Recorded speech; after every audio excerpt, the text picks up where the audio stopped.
Hello बच्चों, तो we had studied permanent tissues as well as the simple permanent tissues and complex permanent tissues. Today we are going to discuss a very specific type of tissues which are formed from the parenchymatous cells. तो ये किसकी category में आ जाएंगे? Simple की category में आ जाएंगे, but they are the specific type of tissues which are known as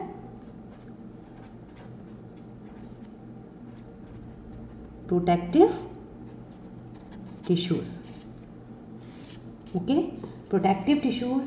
So these tissues are mainly present in the outer peripheral region of root, stem, leaves and flowers. Okay, peripheral region means कि अगर मैं ये leaf को ये बनाऊं, ये आपको draw नहीं करना अपनी नोट्स कॉपी में. ओके, लीफ को अगर हम ऐसे बनाएं तो this area is known as peripheral region. Okay, ऐसी अगर स्टेम को बनाया जाए तो बाहर वाला एरिया जो होगा that is known as peripheral region. ऐसी अगर हम रूट्स को बनाएं, ये रूट बना लें तो this area is known as peripheral region. Okay, so protective tissues are mainly present in the outer peripheral region of root, stem, leaves and logy, flower. Okay, so don't draw these diagrams in your notes copy or fair copy, only to understand. So where protective tissues are present, they are present in the outer peripheral regions of root, stem, leaves and flower, and they serve to provide protection to underlying tissue. इनके नीचे जो tissues होंगे उनको क्या करेंगे? protection provide करेंगे. Okay, so that's why they are known as protective tissues. और how many types of protective tissues are there? There are two types of protective tissues. Protective tissues, PT नहीं करनी है, PT लिख दिया है तो PT का मतलब है प्रोटेक्टिव टिश्यूज. यहाँ पीटी से परमानेंट टिश्यूज भी नहीं डाल देना है. ओके, पीटी मीन्स यहाँ याद रखो P for protective, T for tissues. Okay, तो they are of two types. कौन कौन से हो गए? First is epidermis and second is cork. Bottles में लगा आता है कॉर्क, तो देखा है ना सबने. ओके, तो epidermis is the outermost layer of plant organs. Okay, if we draw leaf, भाई हमारे पास में ग्रीन पेन नहीं है, लीफ किस कलर से बनाए? फिर चलो इसी से बना लेते हैं. If we draw leaf, okay, लो जी, इसको और अच्छे से कर लेते हैं. ये तो outermost layer of leaf, this one. Okay, leaf is made up of the epidermis. Okay, it is made up of epidermis and it is usually single layer thick and it forms continuous layer. Okay, and it provides protection to the internal tissue. इसके अंदर जितने भी tissues होंगे उनको protection कौन provide करने वाला है? This epidermal tissue. This is single layer of epidermis. Okay students. Okay, and what is the function of this? That they provide the protection to the internal structures. It also contains, अगर roots की बात करें, root में हम ये root draw कर लेते हैं, प्लांट्स की रूट. ये लो जी, ये रूट्स ड्रॉ कर ली हमने प्लांट्स की, और इसको एक रूट को हमने एनलार्ज किया तो हमें इस तरीके से दिखाई देगी. ओके, एंड तो outermost layer of root is also made up of epidermis, but epidermal cell enlarges its size and forms specific structures known as root hairs. Okay बच्चों, तो these are root hair. This is root hair. Okay, and what is the function of these root hairs? They are responsible for absorption of water. They are responsible for absorption of water because they increase the absorptive surface area. अगर ये root में नहीं होंगे तो root कहाँ से कहाँ तक का पानी एब्जॉर्ब कर सकती है? बस इतने आसपास का. लेकिन रूट हेयर प्रेजेंट है तो ये यहाँ तक का पानी एब्जॉर्ब कर सकते हैं. ऐसी ये वाली सेल एक्सटेंड करके बना सकती है, एक और ये भी सेल एक्सटेंड करके बना लिया रूट हेयर. तो they increase the absorptive surface area. Okay, I am talking about the root hairs. Okay, some plants found under dry climatic conditions. ओके, कुछ सूखी जगह पर मिलेंगे। सूखी जगह का मतलब है कि डेजर्ट वगैरह में मिलेंगे। ओके, इन दैट प्लांट्स जो epidermis becomes very thick to prevent water loss, मोटी जो एपिडर्मिस हो जाएगी तो उससे क्या होगा कि it will prevent the water loss. तो थिक जो एपिडर्मिस मिलेगी वो कहाँ मिलेगी? द डेजर्ट प्लांट्स में। ओके बच्चों, एंड देन जो कुछ प्लांट्स कैसे होंगे? Aerial parts of the plant. Aerial parts यानी कि हवा में रहने वाले, लीव्स हैं, ब्रांचेस हैं, they secrete a shiny waxy layer. Okay बच्चों, कैसी layer?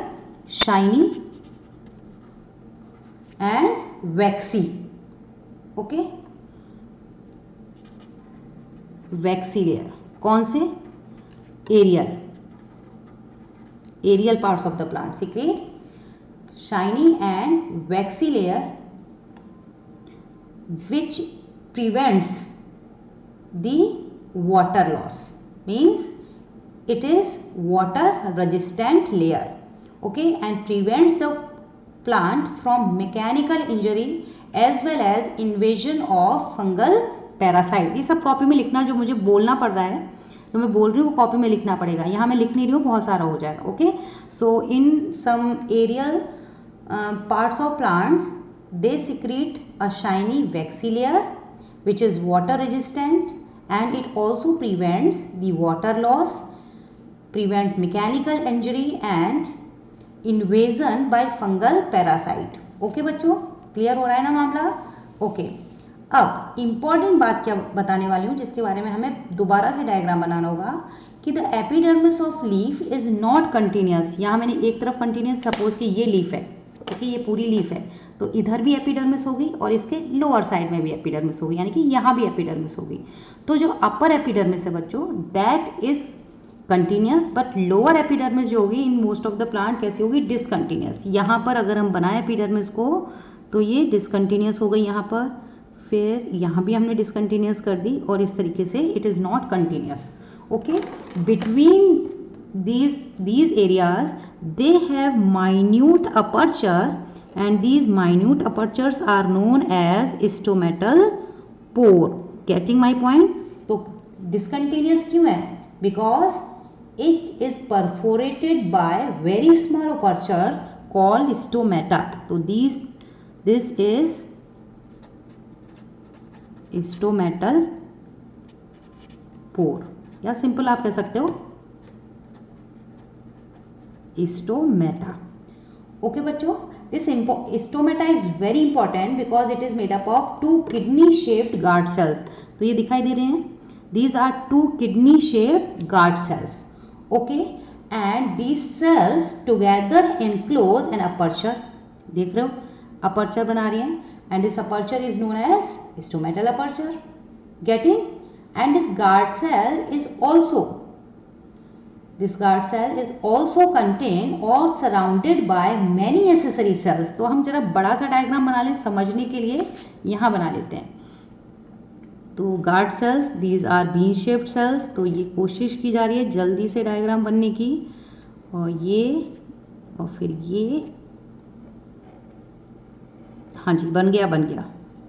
Okay, these 2 are bean shaped cells, and खास बात कि inner layer of these cells is thick in comparison to outer layer। okay, and this guard cell is surrounded by many cells, and these cells are known as accessory cells। लो भाई, ये surround कर देते हैं इसको, ये ऊपर वाली sales, क्योंकि सेक्शन काटा है तो सेल्स पूरी तो दिखेंगी नहीं। ओके, तो surrounded by many cells, and this pore is responsible. तो ये क्या हो गया? Structure of stomata. तो इसमें स्टोमेटा कहाँ है? ये पूरा स्ट्रक्चर स्टोमेटा है, and this is pore known as stomatal pore. These 2 are bean shaped guard cell. Guard का मतलब फंक्शन क्या होता है? प्रोटेक्शन, तो ये पोर की ओपनिंग एंड क्लोजिंग के लिए रिस्पॉन्सिबल है। What is the function of stomata? Stomata का काम क्या है भाई? दे परफॉर्म टू फंक्शंस, इसी पेज पर लिख लेते हैं। First, gaseous exchange, okay, they are responsible for gaseous exchange, okay, and second, removal of water, that is transpiration also takes place through the guard cell, यानी कि इससे पानी आएगा तो क्या हो जाएगा? ट्रांसपिरेशन, और अगर CO2 एंटर कर रही है और O2 बाहर निकल रही है तो क्या हो जाएगा? Gaseous exchange. Is that clear? Cork की बात करें तो हाँ, यहीं कर लेते हैं। कॉर्क क्या है? Cork is formed by second type of tissue, okay. Cork is formed by lateral meristem,